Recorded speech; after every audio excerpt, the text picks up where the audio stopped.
Breaking tonight, less than 24 hours after a debate that even some liberal media outlets described as a, quote, train wreck, some of the candidates are now demanding answers as to how things went so off the rails. Welcome to the Kelly File, everyone. I'm Megyn Kelly. We have new reports tonight that several campaigns are furious, sounding off on the Republican National Committee and the moderators, and are now demanding changes for debates in the future. We have got a terrific panel of nearly 30 voters lined up for you tonight. Folks from all political backgrounds, some of whom will be casting a ballot for the very first time. They are all here. They are all Republicans, and they all have very strong feelings about what they saw last night. All right. That was another thing, because I'll tell you, we talked about this a lot at the Fox News debate. Are we going to interrupt the candidates if they have a minute to answer? Do we interrupt them in the middle of their minute, or do they get that minute to say what they? And our own policy among the three of us was, if it's really egregious, if they've gone completely off the rails and are offering talking points that have nothing to do with it, then we'll kick them back in. But otherwise, that's their time to use as they wish. They took a different tactic. Go ahead. You know, I thought they were really unprepared. They didn't have their sources.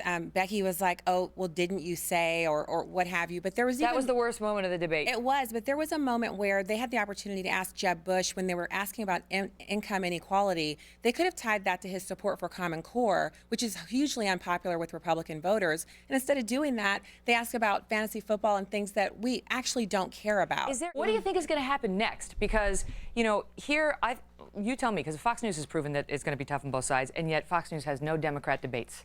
No Democrat debates, right? But that's because they won't allow it. The DNC is controlling their process in a way that Reince Priebus is not. Just look at their whole rule process means if you step outside of their debates, the ones they've approved, then you are banned from the remainder of the debates on the DNC side. We don't do anything like that on our side. We're much more open. He is trusting that the media will do their job, right? That they will not be in the tank.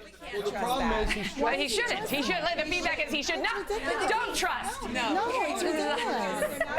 This is like that moment from Meet the Parents. Do you think you can trust people, Greg? I think no, you cannot. The answer is no. You're talking about Rubio. How significant do you think that moment was? A game ender for Jeb. Oh, wow. It's a game ender. And let's be clear here. And for every mom out there, if you don't understand who Jeb Bush is, he's one of the originators of Common Core. I felt like last night Marco Rubio stuck a fork in that candidacy, and it's over. I'm waiting for him to drop out so we can see those points go to someone who deserves them. He can't be our next president. We've had enough Bushes and Clintons. It's time to let that go. Wow, and that's just take a look at some of these headlines. The Weekly Standard, Jeb's dead. Adios, amigo.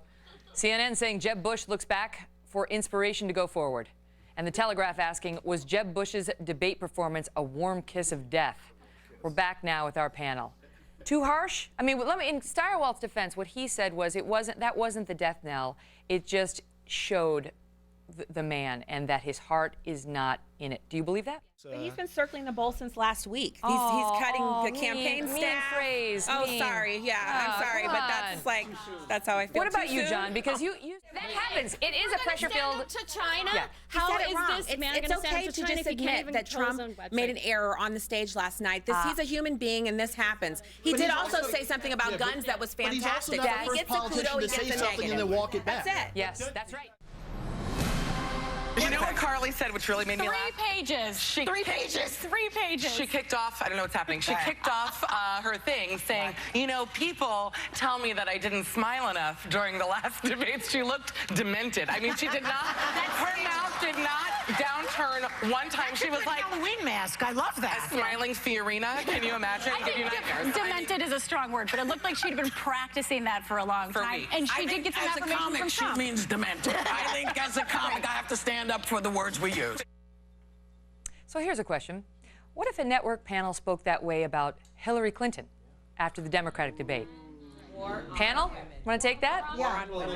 The double standard continues. Here we are with the media, and especially those chicks. I mean, who pays attention to them? They have 4 or 5 viewers, and they never have anybody important on, anybody with some real thoughts. So, yeah, they're going to sit around and make fun like 12-year-olds.